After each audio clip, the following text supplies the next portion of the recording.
Hallelujah, praise to Jesus, आमीन। मेरे प्रियो, इस वीडियो में बताने जा रहा हूं कि उपवास आप कैसे कर सकते हैं। आज तक सबसे ज़्यादा सवाल पूछे जो गया है वो है उपवास के बारे में।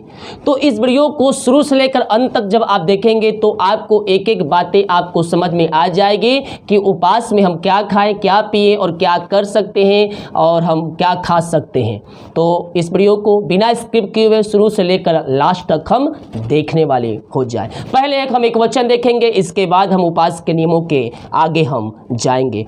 मत्ती 14 अध्याय के जब हम इसके पहले वचन से लेकर चौथे वचन तक पढ़ेंगे तो यहाँ पास परमेश्वर का वचन कहता है, तब आत्मा यीशु को जंगल में ले गया ताकि इब्लिस से उसकी परीक्षा हो। वह 40 दिन और 40 रात निराह यानी कि उपवास रहा, तब उसे भूख लगी। 40 दिन और 40 रात यीशु क्या रहा? उपवास रहा, कुछ नहीं खाया। तब उसे क्या लगी? उसे भूख लगी। तब परखने वाले ने पास आकर उससे कहा, यदि तू परमेश्वर का पुत्र है तो कह दे ये पत्थर रोटी बन जाए। यीशु ने इब्लिस को उत्तर दिया, लिखा है मनुष्य केवल रोटी से ही नहीं परंतु हर एक वचन से जो परमेश्वर के मुंह से निकलता है जीवित रहेगा। मेरे प्रियो, जब आप उपवास में प्रार्थना पूर्वक रुकेंगे तो शैतान आपके जीवन में क्या करेगा? अटैक करेगा। आप हो सकता है आप 12 बजे दोपहर में 1 बजे दोपहर में खाना खा रहे हो, लेकिन जिस दिन आप उपवास रुक रहे हैं आपको ऐसा लग 10 बजे ही आपको क्या लग गया? भूख लग गया। हालेलुया। तो मेरे प्रियो, जब हम उपवास प्रार्थना करें तो सर्वप्रथम तो हम प्रभु से प्रार्थना करें और उसकी अगुवाई में हम प्रार्थना उपवास रखें। बहुत से भाई बहन लोग क्या करते हैं कि 40 दिन तक उपवास रहते हैं। मैं नहीं बोल रहा हूँ कि उपवास नहीं रहना चाहिए, उपवास में रुक कर प्रार्थना करना चाहिए, लेकिन जो पहले बार उपवास रुक रहे हैं वो सोचते हैं कि 40 दिन उपवास रहने से मेरी प्रार्थना सुनी जाएगी। ऐसा नहीं है। प्रार्थना, उपवास प्रार्थना अगर दिल से सच्चे मन से करेंगे तो 2 से 3 7 दिन जैसे आप करें प्रभु आपकी प्रार्थना सुनेगा। हालेलुया। लेकिन अगर आप 40 दिन तक उपवास रह सकते हैं बिना शरीर को तकलीफ दिए हुए, क्योंकि वचन ये नहीं कहता कि अपने शरीर को दुख देकर उपवास रखो और प्रभु से प्रार्थना करो। हालेलुया।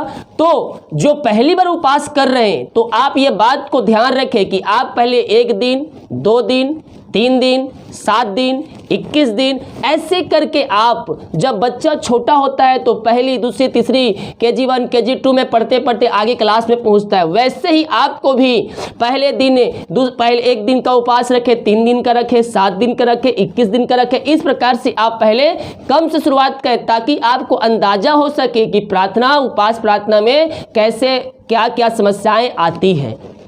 हालेलुया। तो कभी भी प्रार्थना, जब भी आप उपवास प्रार्थना करें पहली बार तो आप 1 से 3 दिन तक रखें, 7 दिन रखें, जितना आप प्रभु अगुवाई कर रहे हैं आप उतना रख सकते हैं। अगर प्रभु आपको कहे कि तू 40 दिन उपवास रह, प्रार्थना में आपने अपने प्रार्थना किया है, प्रभु आपका अगुवाई किया है कि तेरे को 40 दिन उपवास रहना है, तो मैं कह रहा हूँ आप उपवास रहिए और प्रार्थना कीजिए। हालेलुया। क्योंकि मेरे प्रियो, उपवास प्रार्थना हमें प्रभु के करीब लाता है, हमें सामर्थ्य बनाता है, हमें आत्मा से बात करने में हमारी उपवास प्रार्थना सहायता करता है। प्रभु हमें अपने आत्मा के वरदान से भरता है और भी प्रकार की गुण की बातों को हमें उपवास प्रार्थना में हमें बताता है। तो उपवास प्रार्थना बहुत ही जरूरी है ये मसीह जीवन में। 18, 19 और 20 ये 3 दिन प्रार्थना है। अगर आप चाहें तो इस प्रार्थना में हमारे साथ सम्मिलित हो सकते हैं और प्रार्थना उपवास अपने घर में रुक कर प्रार्थना कर सकते हैं। जरूरी नहीं है कि आप भी 3 दिन रखें, 1 दिन का भी रख सकते हैं, 2 दिन का भी रख सकते हैं, या फिर 18 तारीख रख सकते हैं, या फिर 19 को भी रख सकते हैं, या फिर 20 को भी रख सकते हैं। 3 दिन में किसी भी दिन आप उपवास रुक कर प्रार्थना कर सकते हैं। रही बात कि उपवास में हम क्या खाएं और क्या हम पिए, ये बात बहुत से लोग मुझसे पूछते हैं और मैंने पहले भी 2-3 वीडियो उपवास के बारे में मैंने बता दिया है, उपवास पे मैंने वीडियो बना दिया है। उपवास में हम क्या खा सकते हैं और क्या पी सकते हैं। पहली बात, उपवास जो होती है केवल पानी पीकर, चाय पानी पीकर ये उपवास आप रख सकते हैं। पानी पी सकते हैं। जो मैं पहला बता रहा हूँ, पहला स्टेप, अगर आप उपवास रहना चाहते हैं तो आप पानी पी सकते हैं, चाय पी सकते हैं, कॉफ़ी पी सकते हैं। आप ये चाय पानी पे आप ये उपवास रख सकते हैं। दूसरा जो होता है, बहुत से लोग क्या करते हैं, जैसे 7 दिन का उपवास रहती है, या फिर 21 दिन का, या फिर 40 दिन का। ऐसे बहुत से लोग क्या करते हैं कि वो सुबह से लेकर शाम तक उपवास रहेंगे और रात को एक टाइम वह खाना खा लेते हैं। तो इस प्रकार से वह उपवास पूरा करते हैं, वो एक टाइम खाना खाकर। तो आप इस प्रकार भी केवल रात को आप खाना खाकर आप उपवास प्रार्थना कर सकते हैं। तीसरी बात है कि अगर आप प्रभु अगुवाई कर रहा है कि आप और उपवास रखें, तो आप बिना खाना खाए, आप चाहे तो 1 टाइम 2 टाइम आप शाम को फल खा सकते हैं और उपवास प्रार्थना रुक सकते हैं। प्रभु आपको क्या बोल रहा है उपवास प्रार्थना रुकने का, आप ये प्रभु से प्रार्थना करिए और प्रभु जैसा अगुवाई कर रहा है आप इसमें प्रार्थना कीजिए। बहुत से लोग कहते हैं पास्टर जी उपवास प्रार्थना में पानी पी सकते हैं क्या? बिल्कुल पानी पी सकते हैं। मनुष्य खाना खाए बगैर 40 दिन तक रुक सकता है, लेकिन पानी पिए बगैर नहीं रुक सकता। तो आप प्रार्थना उपवास प्रार्थना रुकते हैं, चाय कॉफ़ी पानी आप ये सब बेफिक्र होकर आप पी सकते हैं और प्रभु की उपस्थिति में प्रार्थना कर सकते हैं बैठकर। हालेलुया। आशा है आपको उपवास के बारे में ये छोटी सी जानकारी आपको पता चल गया होगा, क्योंकि आज तक जो सबसे अधिक सवाल जो पूछा गया है उपवास कैसे करें। अब रही बात 40 दिन की उपवास प्रार्थना जो भी चल रही है, 11 मार्च से लेकर ये ईस्टर तक चलेगा। तो अगर आप ये उपवास प्रार्थना कर रहे हैं तो अच्छी बात है, प्रभु की अगुवाई में रुक कर प्रार्थना कीजिए और प्रभु से प्रार्थना कीजिए कि प्रभु जो कुछ मैं उपवास प्रार्थना में मांगे हैं वो हमें मिल जाए, लेकिन मेरी इच्छा नहीं बल्कि तेरी इच्छा मेरे जीवन में पूरी होने पाए। हालेलुया।